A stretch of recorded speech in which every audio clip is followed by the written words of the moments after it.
In this week's problems, we will be discussing the root mean square velocity. We will be doing two problems using the same equation.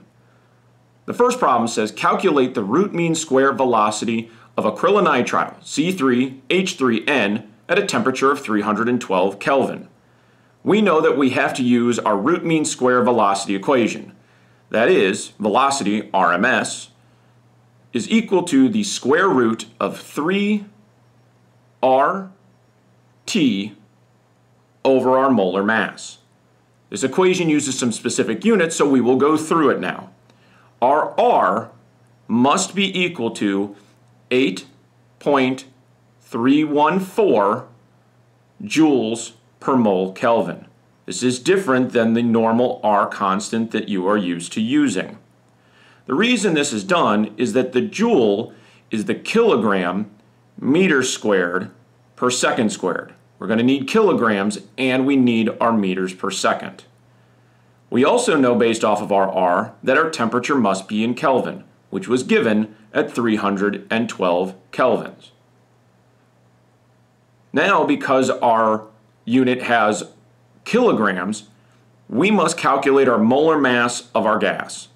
It is easiest to calculate the molar mass of our C3H3N in grams and then convert to kilograms later. So we'll be multiplying 12.01 grams per mole times 3 carbons. We will add that to 3 hydrogens at a mass of 1.008 grams per mole. And finally, we will add the mass of 1 nitrogen at 14.01 grams per mole. If we sum this together, we will get a value of 53.06 grams per mole.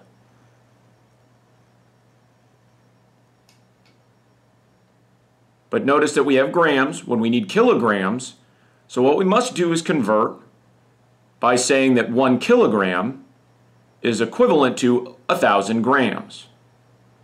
So if you divide our original mass by 1,000, you will get a value of 0.05306 kilograms per mole. We now have all of the units that we can use for our root mean square velocity equation. So let us plug those values in. Our root mean square velocity is equal to the square root of 3. We plug in our R, which is 8.314 joules per mole Kelvin. Our temperature, which is 312 Kelvin, and divide that by our molar mass. Remember, this molar mass must be in kilograms.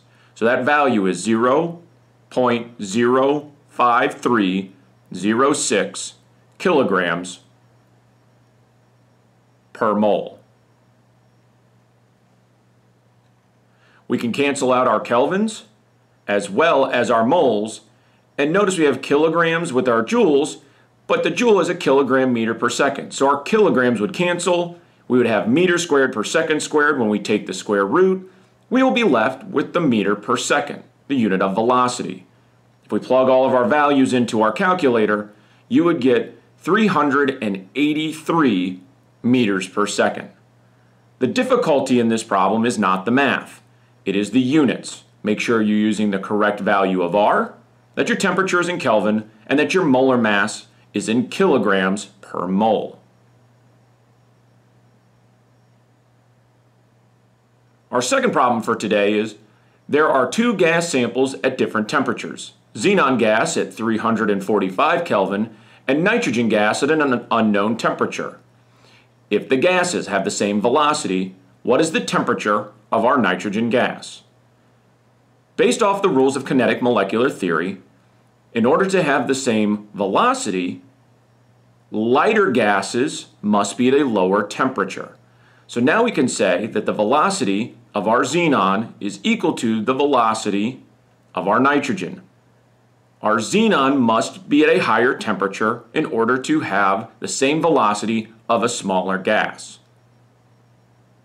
This means that we are allowed to make the RMS equation equivalent to each other. So we will say that the square root of 3 RT of XE over the molar mass of our xenon will be equivalent to the square root of 3 RT of nitrogen gas over the molar mass of nitrogen gas.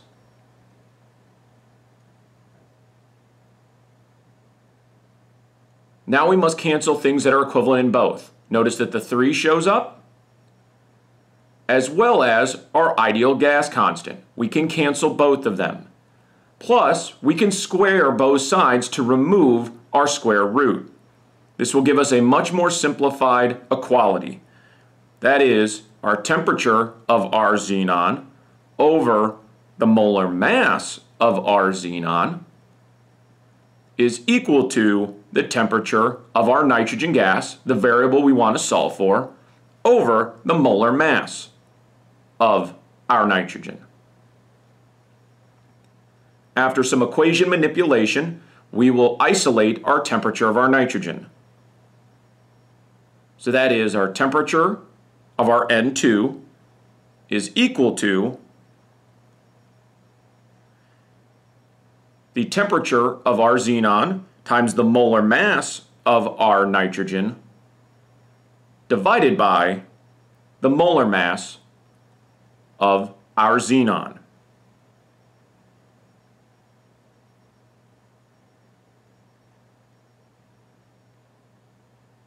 We were given the temperature of xenon at 345 Kelvin, but now we must make a decision with the molar masses. Notice that our molar masses are a ratio. That means if we use the same unit, it will cancel. So we are going to leave this in grams per mole. So for nitrogen, I will use 28.02 grams per mole. And for my xenon, I will use the molar mass of xenon, which is 131.3 grams per mole. In the last problem, we converted to kilograms because of the joule. However, in this equation, we do not need to do that. We would have been doing work to cancel it out later. If we put this in the calculator, you will get a value of 73.6 Kelvin. This is an expected answer because nitrogen being lighter, it must go at a lower temperature to have that of the same velocity of a larger species. In these two problems, you have seen how to use the RMS equation and also to solve for different variables. It's important to use correct units and be able to cancel out variables that are constant in both equations. Good luck!